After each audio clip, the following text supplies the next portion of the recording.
আসসালামু আলাইকুম রহমতুল্লাহ। দিনে ইসলাম নলেজ চ্যানেলে আপনাদের স্বাগতম। আজ আমি আপনাদের সঙ্গে আলোচনা করব যে দুরূদ মাত্র 3 বার পড়লে জীবনের সমস্ত গুনাহ আল্লাহ মাফ করে দিবেন, বৃষ্টির মতো রিজিক আসবে, মনের সকল আশা আল্লাহ তাআলা গাইবি থেকে পূরণ করে দিবেন, আপনার অভাব থাকলে তাও দূর হয়ে যাবে, যদি কষ্টে থাকেন তাও দূর হবে। যদি আল্লাহর উপর বিশ্বাস এবং ভক্তি শ্রদ্ধা নিয়ে আমলটি করতে পারেন, জীবনের সমস্ত গুনাহ মাফ হবে, পরিবার সংসারে অভাব অনটন থাকলে তা দূর হয়ে যাবে, বৃষ্টির মতো আল্লাহ তাআলা আপনার উপর রহমত নাজিল করবেন ইনশাআল্লাহ। দেখুন প্রিয় দিনী ভাই এবং বোনেরা, সপ্তাহে 7 দিনের ভিতরে সবচেয়ে শ্রেষ্ঠ ও ফজিলাতের দিন হলো শুক্রবার। এই শুক্রবার দিনে অথবা রাতে যদি আপনারা এই দোয়াটি এবং এই আমলটি করতে পারেন, আপনার ভাগ্য খুলে যাবে। ইসলামের দৃষ্টিতে জুমার দিনের গুরুত্ব অপরিসীম। পবিত্র জুমা বা জুমার রাত দিন অপরিসীম গুরুত্বপূর্ণ। জুমার দিনের সওয়াব ও মর্যাদা ঈদুল ফিতর ও ঈদুল আজহার মতোই। এই দিনে ইসলামের ইতিহাসে বড় বড় ও মহৎ কিছু ঘটনা ঘটেছে, তাই সকল মুসলমানেরা এই দিনটিকে বিশেষভাবে গুরুত্ব দিয়ে থাকে। জুমার দিনকে অনেক মুসলমানেরা গরিবের ঈদের দিন বা হজের দিন বলে থাকে। জুমার দিন প্রায় মসজিদে অন্যান্য দিনের তুলনায় বেশি মুসল্লি উপস্থিত হয়, এই বিষয়টি লক্ষ্য করা যায়। তাছাড়া এই দিনটিতে মানুষ তারা বিভিন্ন ধরনের মানত করে থাকে, তা এই দিনেই দান করে থাকে। জুমার দিনকে কেন্দ্র করে মুসল্লিদের প্রদান করা মিষ্টি বিতরণ করা হয়। মহানবী সাল্লাল্লাহু আলাইহি ওয়াসাল্লাম বলেছেন, জুমার দিন দোয়া কবুল হওয়ার একটি সময় আছে।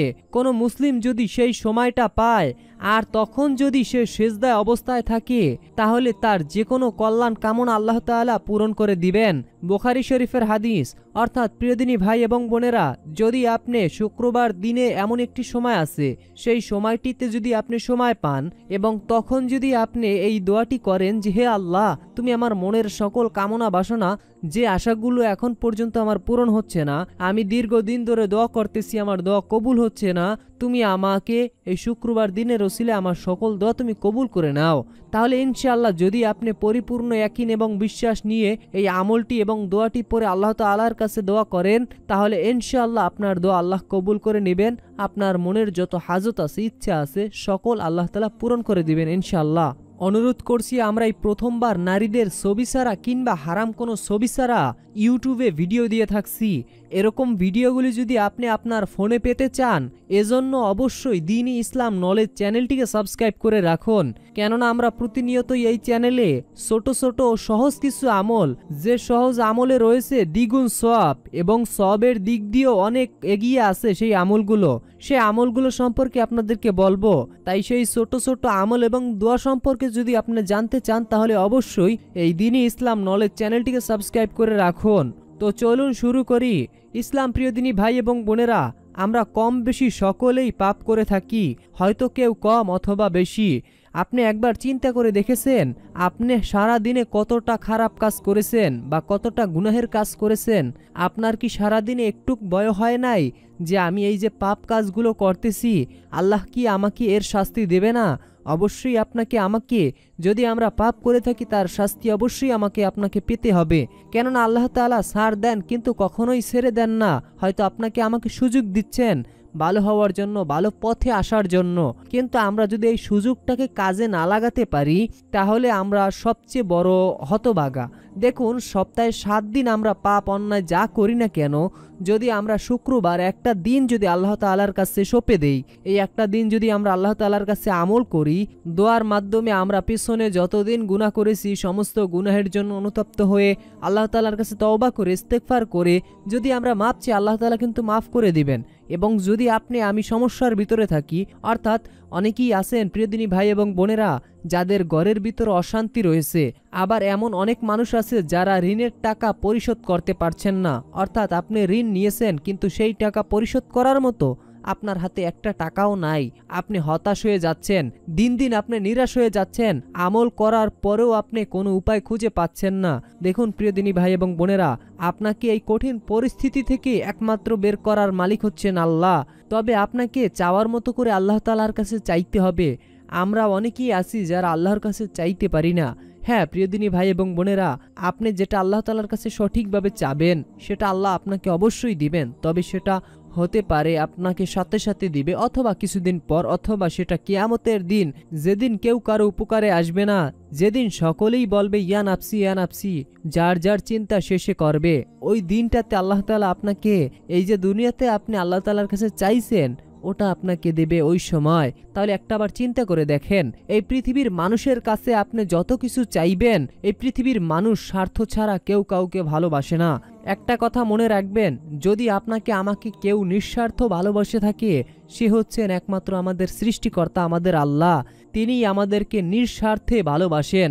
আর পৃথিবীতে আপনি এমন কোনো মানুষ পাবেন না, এমন কোনো ফ্রেন্ড সার্কেল পাবেন না যে আপনাকে নিঃস্বার্থে ভালোবাসে। অর্থাৎ আপনাকে যে সে ভালোবাসে, সেখানেও কোনো স্বার্থ লুকিয়ে আছে। হয়তো আপনার এখন অবস্থান খুবই ভালো, ওই জন্য আপনার ফ্রেন্ডরা আপনার সাথে ঘুরতেছে, আপনার সাথে মজা মাস্তি করতেছে, কিন্তু আপনি একটাবার চিন্তা করে দেখেন, আপনি একটা সময় এমন একটি জায়গায় গিয়ে বিপদে পড়েছেন যেখানে আপনাকে সাহায্য করার মতো এমন কেউই নাই। তখন আপনি যদি আল্লাহ তাআলার কাছে সাহায্য চান, তখন কিন্তু আল্লাহ তাআলা আপনাকে সাহায্য করবে। তখন কিন্তু আপনার সেই বন্ধু কোনো কাজে আসবে না যে কিনা আপনার সাথে সব সময় থাকতো, যে কিনা আপনার সঙ্গী ছিল, যে কিনা আপনার চলার পথের সঙ্গী ছিল, যে কিনা আপনার সাথী ছিল, সে কিন্তু আপনার কঠিন বিপদের সময় আপনার পাশে নেই। একটা কথা চিন্তা করবেন, কিয়ামতের দিন আমরা ঠিক এভাবেই থাকব। এভাবে বলতে কেউ কারো উপকারী আসবে না, যে যার চিন্তা শেষে করবে। মানুষগুলো সকল উলঙ্গ অবস্থায় থাকবে, একজন আরেকজনের দিকে তাকাতে পারবে না, সকলেই শুধু নিজের চিন্তা করবে। তো জুমার দিন এমনই একটি গুরুত্বপূর্ণ ফজিলতপূর্ণ একটি দিন, যেই দিনে আদম আলাইহিসসালামকে সৃষ্টি করা হয়েছে। এই দিনেই তাকে জান্নাতে প্রবেশ করানো হয়েছে, এবং এই দিনই তাকে জান্নাত থেকে বের করা হয়েছে, এবং এই দিনই কিন্তু প্রিয় দিনী ভাই এবং বোনেরা কিয়ামত অনুষ্ঠিত হবে। তাই আপনার হাত থেকে যেন কোনোভাবেই এই জুমার দিনের আমল বা জুমার দিনের ফজিলাত এগুলো যেন মিস না হয়। অন্তত আপনি সপ্তাহে 7 দিনের ভিতরে 6 দিন আপনি আমল না করলেও যতটা ক্ষতি না হবে, তার চেয়ে বেশি ক্ষতি হবে যদি আপনি জুমার দিনে আমল না করেন। কেননা আমি সকলেই জানি যে একটা কাজ তখনই পরিপূর্ণ হবে যখন কাজটা একবারে শেষ হয়ে যাবে, অর্থাৎ পুরো কাজটা কমপ্লিট হয়ে যাবে।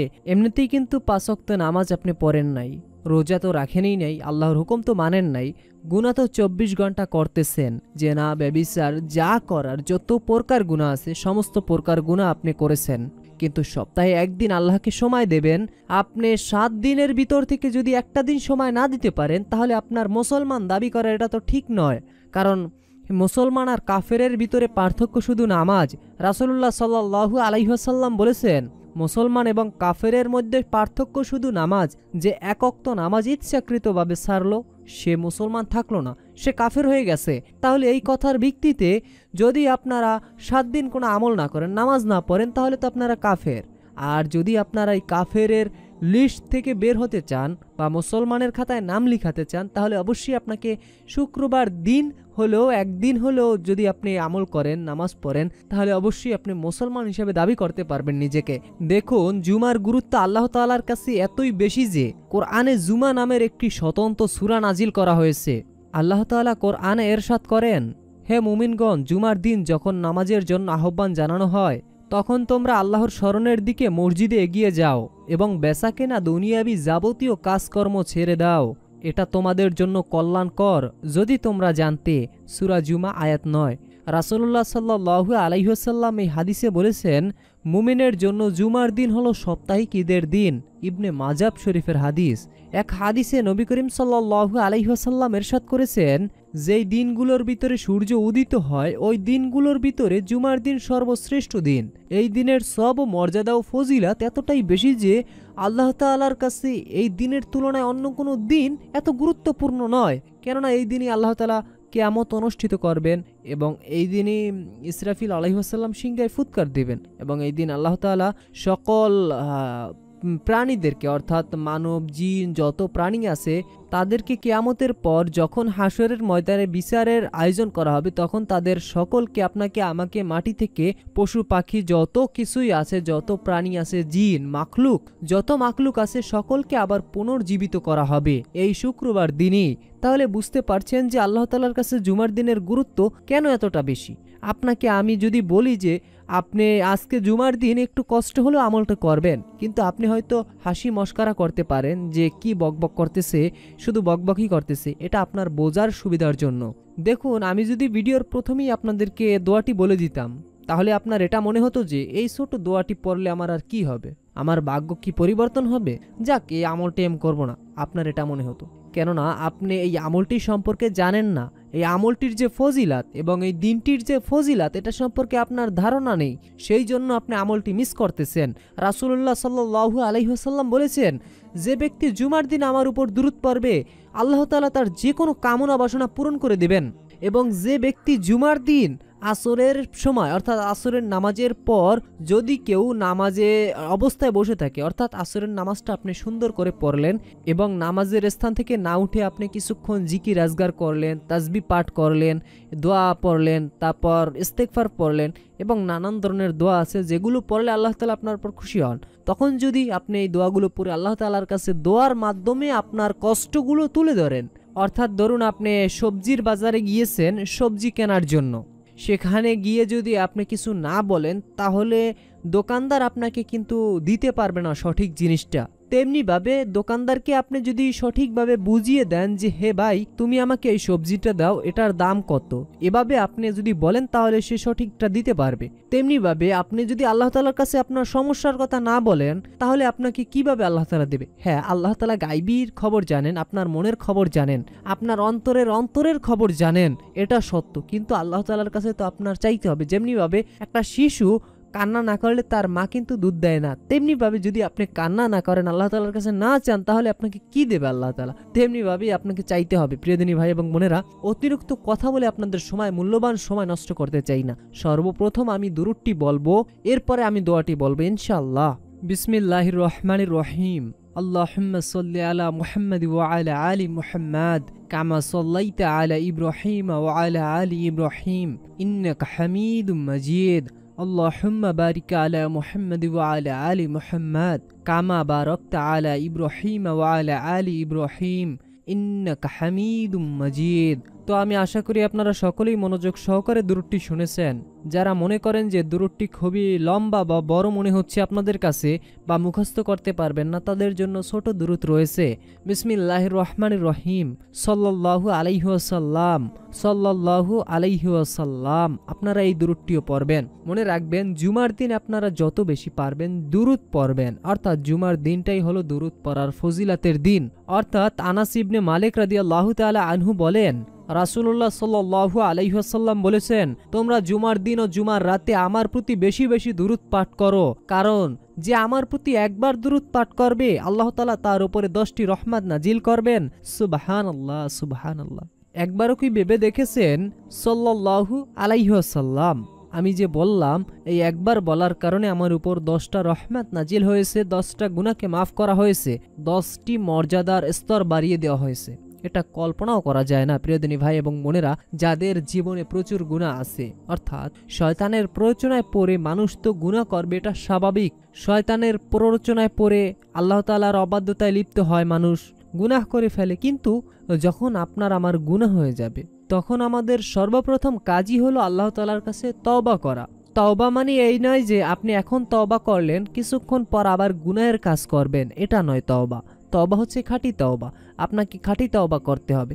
এমনভাবে আপনি আল্লাহ তাআলার কাছে তওবা করবেন যে হে আল্লাহ, আমি গুনাহ করছি কিন্তু আমি ভুল করে ফেলেছি, আমাকে আপনি ক্ষমা করে দিন। আপনি আল্লাহ তাআলার কাছে অনুতপ্ত হবেন। আপনি যে গুনাহ করেছেন আপনি আল্লাহ তাআলার কাছে অনুতপ্ত হলে আল্লাহ তাআলা আপনাকে মাফ করবেন। যেমনিভাবে একজন অপরাধী আইনের কাছে মাথা নত করে, তেমনিভাবে আপনাকেও আল্লাহ তাআলার কাছে মাথা নত করতে হবে। অবশ্যই মনে রাখবেন, আল্লাহর কাছে মাথা নত করলে আপনার মান ইজ্জত কিছুই অসম্মান হবে না, আপনার আরো সম্মান বৃদ্ধি পাবে। আল্লাহ আপনার উপর খুশি হলে পৃথিবীর কোনো মানুষই আপনার ক্ষতি করতে পারবে না। একটা কথা মনে রাখবেন, এই কথাটি অবশ্যই আপনি খেয়াল করবেন। ইসলাম প্রিয়দিনী ভাই এবং বোনেরা, তো আমি আশা করি আপনাদেরকে বুঝাতে পেরেছি। তো এখন আমি আপনাদেরকে যেই দোয়াটি বলবো, দোয়াটি যে এতটাই পাওয়ারফুল বা এতটাই শক্তিশালী, কোরআনে বর্ণিত গুনাহ মাফের দোয়া। দোয়াটি হলো বিসমিল্লাহির রহমানির রহিম। রব্বানা আতমিম লানা নূরানা ওয়া ইয়াগফির লানা ইন্নাকা আলা কুল্লি শাইইন কদির। রব্বানা আতমিম লানা নূরানা ওয়া ইয়াগফির লানা ইন্নাকা আলা কুল্লি শাইইন কদির। অর্থ, হে আমাদের রব, আমাদের জন্য আমাদের আলো পূরণ করে দিন এবং আমাদের ক্ষমা করে দিন। নিশ্চয়ই আপনি সর্বোচ্চ ক্ষমতাবান, সর্বদয়ালু। সুবহানাল্লাহ। এছাড়াও আপনারা যারা মনে করেন যে এই দোয়াটি আপনাদের কাছে খুবই কঠিন মনে হচ্ছে, তাদের জন্য আরও একটি সহজ দোয়া রয়েছে। সামিনা ওয়া আতানা গুফরানাকা রব্বানা ওয়া ইলাইকাল মাসির। এই দোয়াটি আপনারা পড়তে পারেন। সামিনা ওয়া আতানা গুফরানাকা রব্বানা ওয়া ইলাইকাল মাসির। দোয়াটি খুবই শক্তিশালী এবং পাওয়ারফুল দোয়া। অর্থ, আমরা শুনলাম এবং মানলাম, হে আমাদের রব, আমরা আপনার নিকটই ক্ষমা প্রার্থনা করি আর আপনার দিকেই প্রত্যাবর্তন করি। সূরা বাকারা আয়াত 285।